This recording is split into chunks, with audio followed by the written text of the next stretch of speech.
Assalamualaikum warahmatullahi wabarakatuh. Waalaikumsalam warahmatullahi wabarakatuh.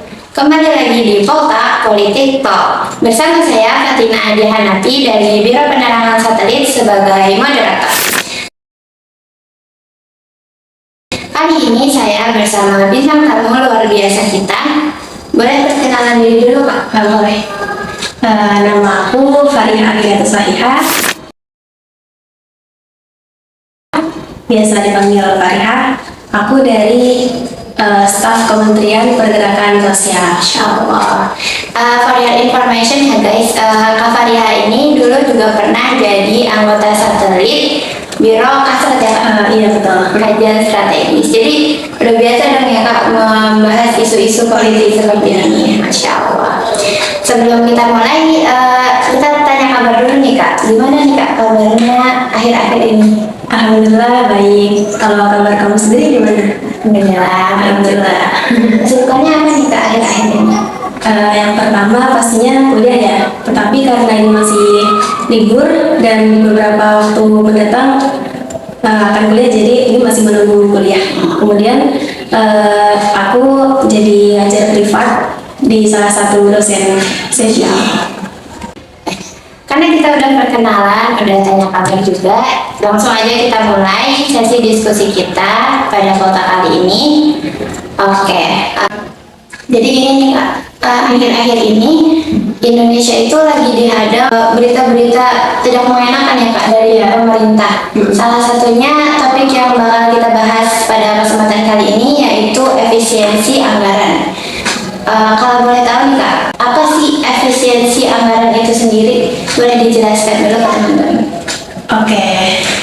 Sebelum kita masuk ke efisiensi anggaran ya teman-teman, jadi pada awal tahun 2025 Presiden kita Pak Prabowo itu mengeluarkan sebuah kebijakan baru. Nah, yang mana kebijakan itu tuh sangat penting bagi kita, tetapi getir gitu ya, yaitu efisiensi anggaran.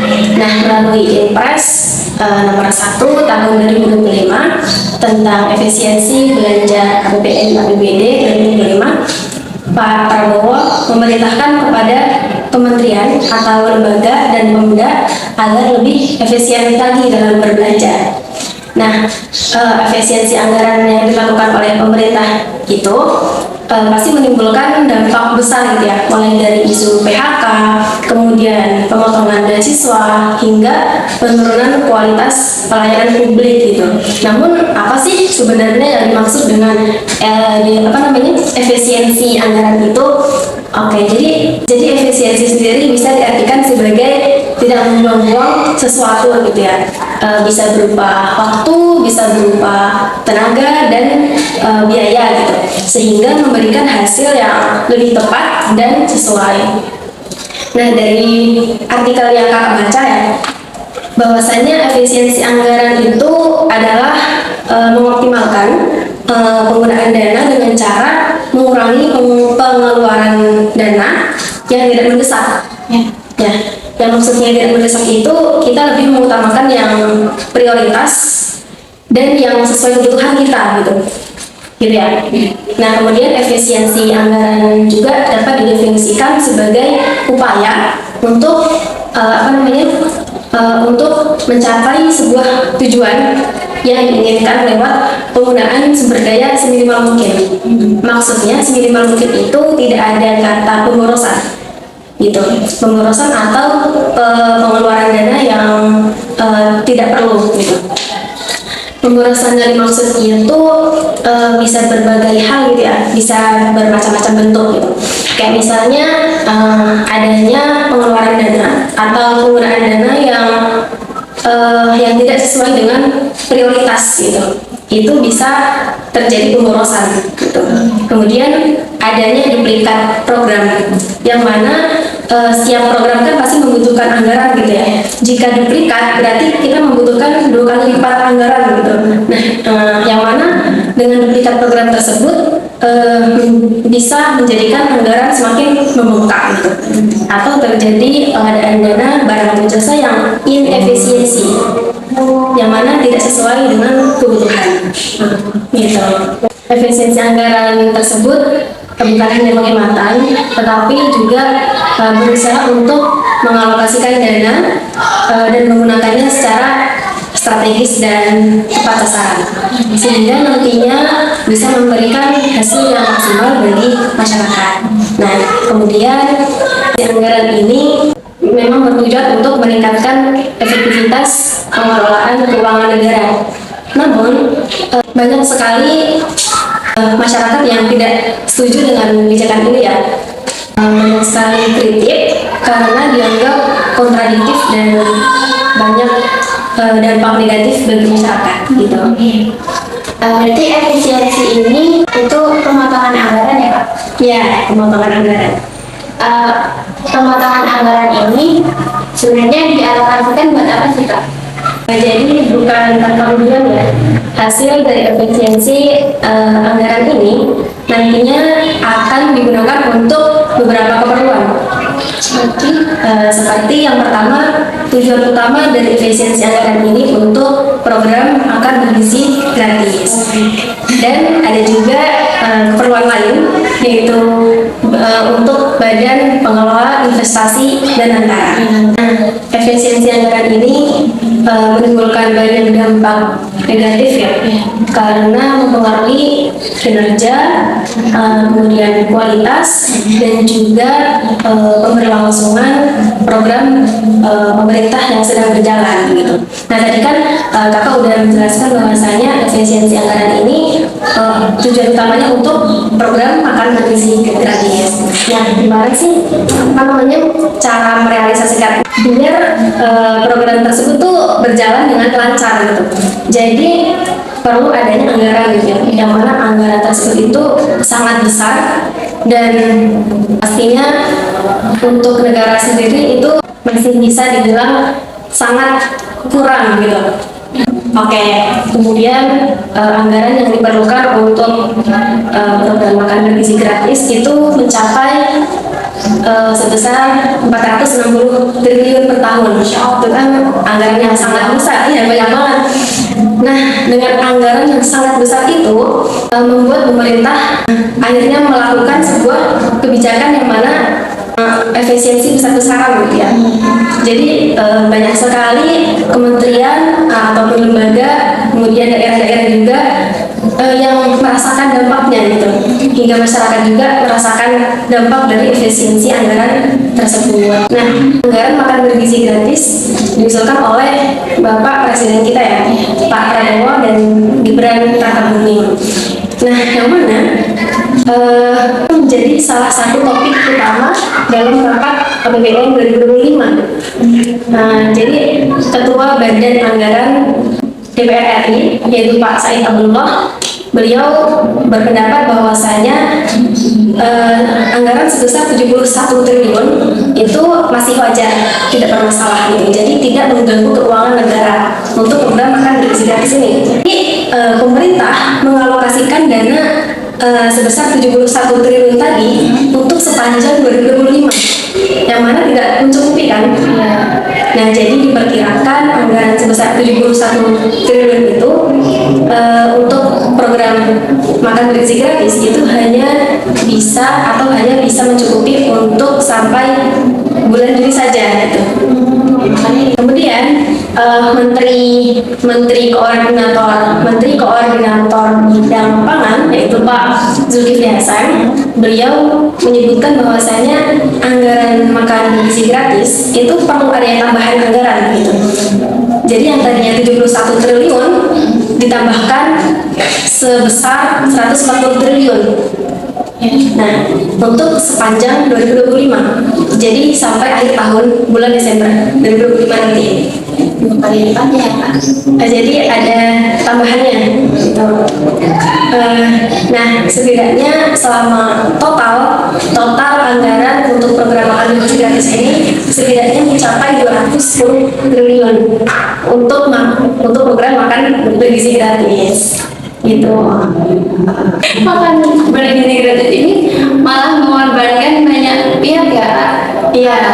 Seperti orang yang tadinya punya pekerjaan jadi ter-PHK, yang tadinya punya kesempatan untuk melanjutkan pendidikannya malah jadi putus sekolah gitu ya Pak? program ini agak bisa dibilang kayak kurang masuk akal. Lanjut ke pertanyaan ketiga. Kementerian apa aja nih Kak yang terdampak efisiensi anggaran ini? Oke, kementerian apa aja ya yang terdampak? Sebenarnya banyak sekali kementerian atau lembaga yang terdampak.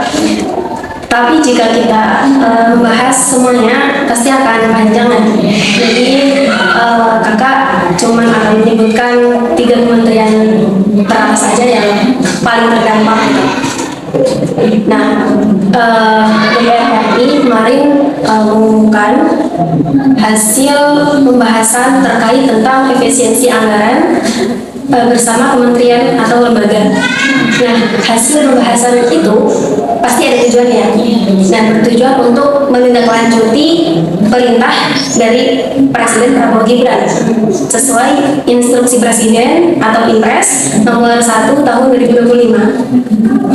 Nah, yang mana total dari efisiensi anggaran itu mencapai sebesar 306 triliun. Kemudian sebesar 256,69 triliun itu akan dialokasikan untuk pemerintah atau lembaga, dan sisanya sebesar 50,59 triliun itu akan diberikan kepada daerah-daerah gitu. Nah, tadi apa aja sih kementerian yang terdampak ya? Kalau dilihat di postingan Instagram DPR RI, bahwasanya kementerian yang paling terdampak itu berada di salah satu komisi 5, yang mana lebih tepatnya yaitu Kementerian Pekerjaan Umum. Nah, efisiensi anggaran yang terjadi di kementerian tersebut itu jika dalam bentuk persentase mencapai 73%, yang mana sangat besar ya. Kemudian jika di dalam bentuk rupiah itu mencapai 81 triliun, dari pagu awal tahun ini itu sebesar 110 triliun. Jadi sisanya cuma 29 triliun aja. Jadi sisanya cuma dikit ya dari pagu awalnya. Itu yang teratas atau yang paling terdampak dalam efisiensi anggaran ini. Kemudian yang kedua yaitu Kementerian Pertahanan, yang mana kementerian tersebut terjadi pemangkasan anggaran sebesar 26 triliun dari pagu awalnya 166 triliun. Itu yang Kementerian Pertahanan. Kemudian yang Kementerian Kesehatan itu terjadi pemangkasan anggaran mencapai sebesar 19 triliun dari pagu awalnya sebesar 105 triliun. Itu mungkin cukup 3 kementerian teratas ya atau terdampak dalam efisiensi anggaran. Kita kan ada di sektor pendidikan ya Kak, bahwa Kementerian Pendidikan. Tapi walaupun nggak teratas, ada dong dampaknya dari efisiensi anggaran ini. Boleh dijelaskan Kak apa dampaknya dan gimana sih masa depan pendidikan karena adanya efisiensi anggaran ini sendiri? Oke, karena kita mahasiswa atau perguruan tinggi, jadi kakak lebih membahas tentang Kementerian Pendidikan, Kementerian Kemendikbudristek. Jadi pemerintah itu telah memotong anggaran dari Kemendikbudristek itu sebesar 4 triliun dari pagu awalnya sebesar 49 triliun, yang mana dari efisiensi tersebut itu walaupun berkurang ya anggarannya, namun justru menjadi kabar baik. Karena apa?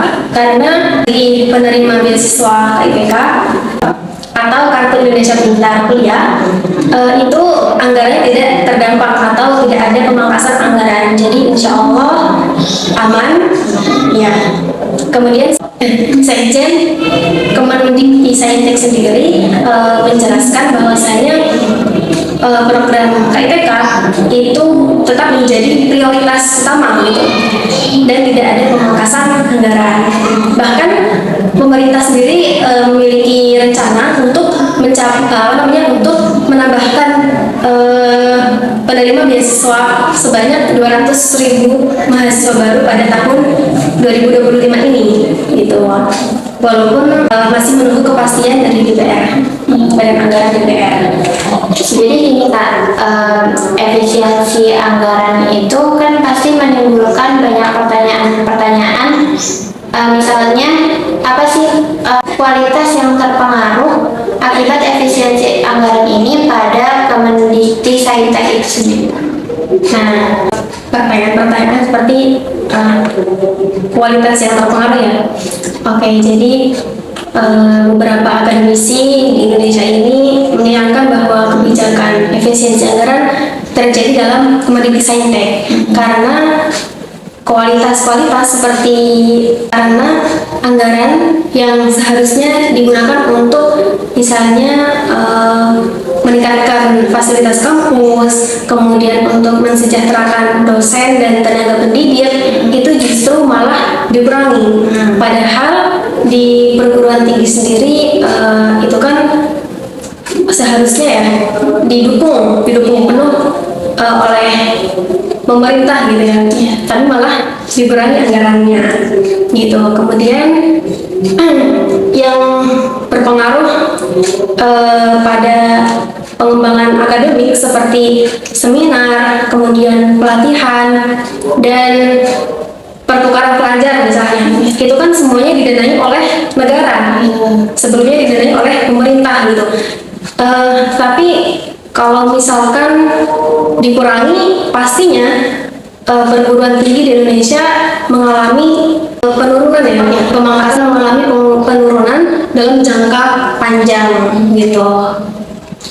Oke, jadi sudah dijelaskan ya sama Kak Faria bagaimana pengaruh kualitas yang terjadi setelah efisiensi anggaran ini pada Kemendikti-Saintek.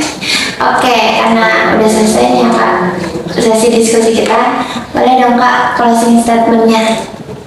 Oke, harapannya untuk pemerintah kebijakan efisiensi anggaran ini bisa dikomunikasikan lagi dengan jelas ya. Iya. Supaya efisiensi anggaran ini tidak hanya berupa angka, namun juga memperhatikan kesejahteraan rakyatnya gitu. Dan juga terutama pada perguruan tinggi kita berharap bahwa tidak adanya dampak negatif bagi perguruan tinggi. Itu aja. Sesi diskusi kita udah selesai, udah closing statement juga. Mau ngucapin terima kasih dulu buat kakak udah mau jadi pembicara pada malam kali ini. Semoga dilanjutkan selalu urusannya dan terima kasih ya. Terima kasih juga buat teman-teman yang udah nonton ini dari awal sampai akhir. Semoga yang belum paham jadi paham, yang sudah paham jadi tambah paham. Saya selaku moderator minta maaf kalau ada kesalahan kata atau tindakan selama kuota ini berjalan. Saya selaku moderator pamit undur diri. Assalamualaikum warahmatullahi wabarakatuh. Waalaikumsalam warahmatullahi wabarakatuh. Sampai ketemu di kuota selanjutnya. Bye.